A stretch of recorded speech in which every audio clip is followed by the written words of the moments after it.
Hello guys, good evening.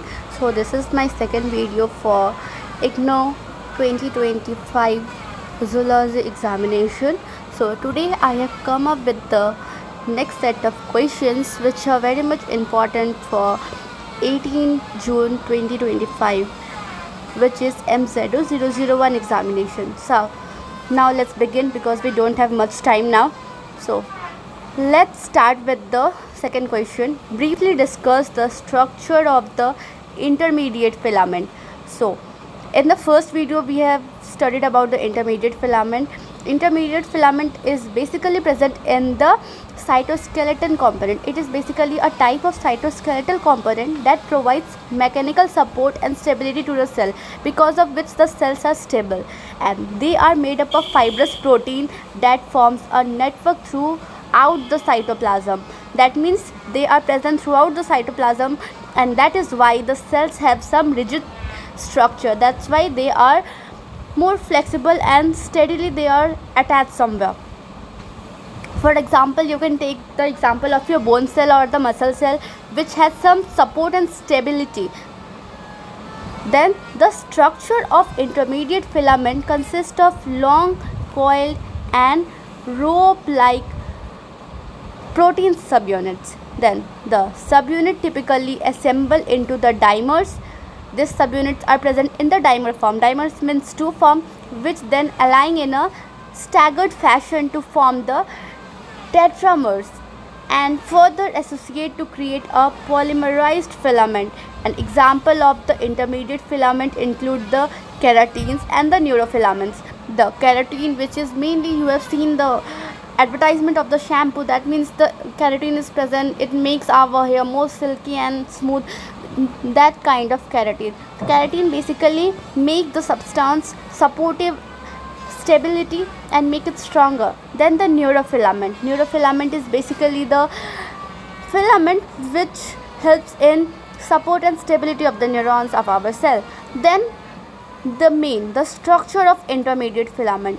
So it is the basic composition, number one. Then second is the subunit structure, and number three is the unit dimer. Then next we will discuss it then later.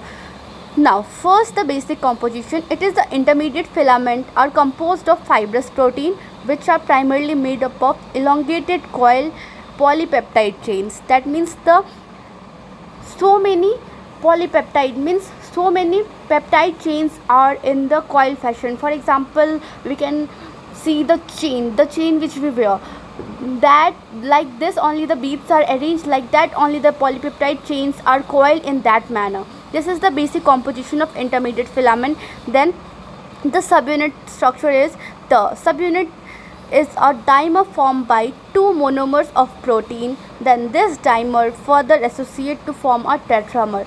Dimers means one monomer substance form dimer. Then this dimers associate together and it forms the tetramer. Tetramer means the 4 unit substances.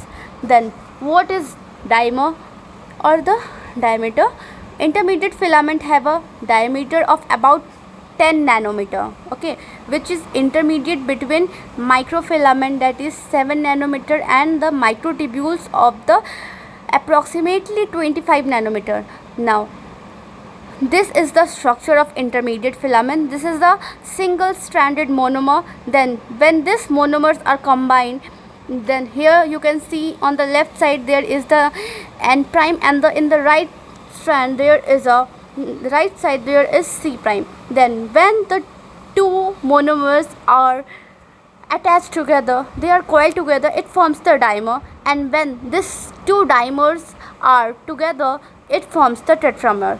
That means it has total 4 monomers component in the tetramer, and then it forms the protofilament, and this is the finer filament. You can see here it's like a rod kind of shape, or we can assume it with the bamboo shaped structure. So this is the structure of intermediate filament. So I have drawn it in very simple way. You can also draw it in your exam as well. It will take very less time. Now let's move toward the hierarchical. The assembly of intermediate filament occur in several stages. First, the monomer formation. The basic unit of intermediate filament is a long alpha helical polypeptide monomer, and the dimer formation is the two monomers coil around each other in a parallel fashion and forming a coil dimer. You have understand it what I have said earlier, that is written here as well.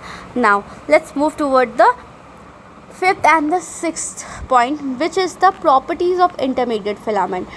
So they provide mechanical resilience, enabling cells to withstand stretching and stress. And unlike the microtubules and microfilament, intermediate filament are non-polar. It doesn't contain any polar substance, making them more stable and less dynamic.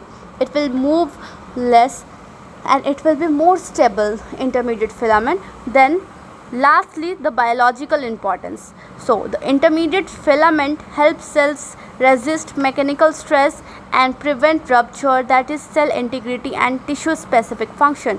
So that's all for this questions. So thank you for watching. Like, share and subscribe. You can take the screenshot of this and this one as well. Now you can prepare for it. Thank you so much. Then I will come with the next set of questions. Thank you. Bye bye.